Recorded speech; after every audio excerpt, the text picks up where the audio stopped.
I'm going to show you a typical cheek procedure using Voluma. So this filler can last you up to 2 whole years as well, which is great to know. So our patient already has great cheeks, but she just wants a little bit more of a boost. So I am going to start up here. You ready? Mm-hmm. 1, 2, 3. A little love right there. And I always like to start with the cheeks, even when people want to improve their nasolabial folds, because when you start with the scaffolding of the house, it helps the bricks lay better. So if you said, I don't care for this, I would say we need to start up here to lift first. Okay, we're gonna go down one more. 1, 2, 3. And hyaluronic acid filler does get absorbed over time because we have an enzyme that breaks it down. Let's see, super cute. And it breaks down over time naturally. And although this filler does last for 2 years, if you put just a little tiny bit of filler in and you're like, oh yeah, that looks okay, that's not what's gonna last for 2 years. If we put enough filler in, if you fill to correction and you go, wow, I look like a bombshell, that's when it's gonna last 2 years. So I always recommend, like Botox, do the right dose. If you're gonna do it, go for it.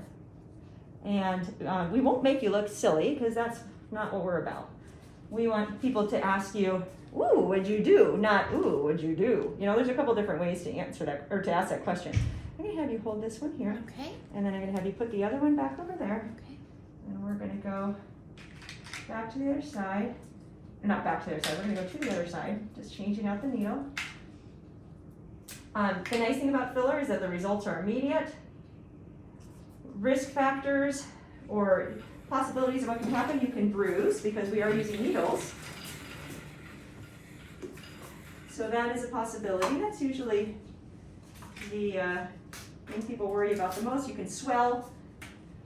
That swelling usually happens tomorrow, some maybe this afternoon, but tomorrow is when most of the swelling will happen, and then it calms down. Okay, let me see this side.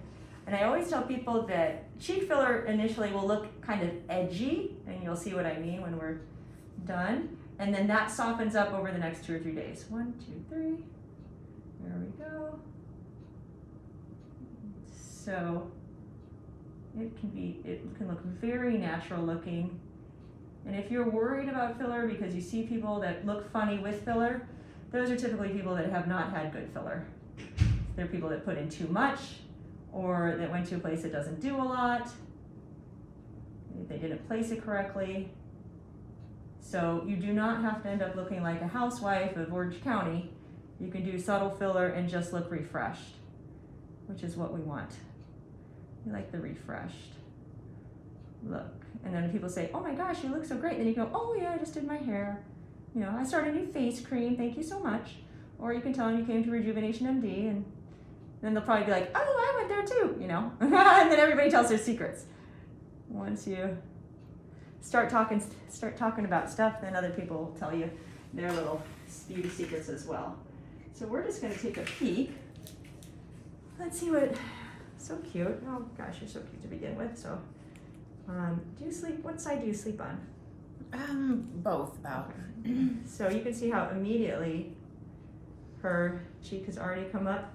This side might need a little bit more here and here. So we're gonna come back and do that. Are you hurting? Does it hurt? No. Okay. Good answer. Okay, let's ice this side again. Okay. And we're gonna go back in. The nice thing about filler is it usually has some lidocaine in it. So where we have been before should be a bit number now. Okay. Turn to me a little. Yeah. Go a little higher up here. There we go. There we go to bone. And you can see the lift that happens immediately. And so after today, I would tell our patient I would tell my patient to try to sleep on your back so you're not crushing the lift that we're getting from the filler. And I would tell her to sleep on her back forever. But if that's not a possibility, at least for the first 3 or 4 days, And filler is moldable for up to a couple weeks, so I'll have her come back in about 10 days in case we need to move it around at all. What happens, you know, you can kind of see, not for her so much, but a lot of times people will have a line right here, and that's because there's a fat pad up here and there's a fat pad down here, and usually when you're younger, they are close together, but as gravity pulls, they divide. Our patient is pretty young, so it's not a huge division for her yet, but these things that happen to our faces are not our fault. It's gravity's fault. But without gravity, we would be in a different world of hurt. So, so we accept gravity, and then we can help ourselves by lifting our faces in different ways. I love combining treatments. Ready? 1, 2, 3. So oftentimes we'll add volume. You okay here? Mm-hmm. We'll add volume with filler, but we'll add lift, or we'll reposition the skin with PDO threads. I've got some videos on that. Oh, look at how cute that is. It just came right up. So, doing okay? Yes. Okay, awesome. So again, you can do filler. I didn't say this before. I always say again, but I don't know why. So you can use filler, again, for cheeks. These are nasolabial folds, marionettes. You can even use filler in the chin to give a little bit more protrusion. Sometimes people's chins are way back behind their nose, and you can get a little cute protrusion there. You can use it even in the jaw to pull up in the jaw. So when you do that, her jowls change. Or you can do it even right here. She doesn't have it, but sometimes there's a little dip right there, and you can add a little filler right there to just make the jaw more structured. But again, always starting with cheeks first, because you gotta put the scaffolding in before you start adding the bricks. So other areas of filler, you can put them in the lips, you can put it in the nose to help. If she had a bump, you could put it up here to help straighten the nose. You can put filler in the breasts. You can even put filler in the vaginal labia, which is craziness, but you can do it. So it's all very natural. Again, most of them are made of hyaluronic acid, which is what we have in our system to begin with.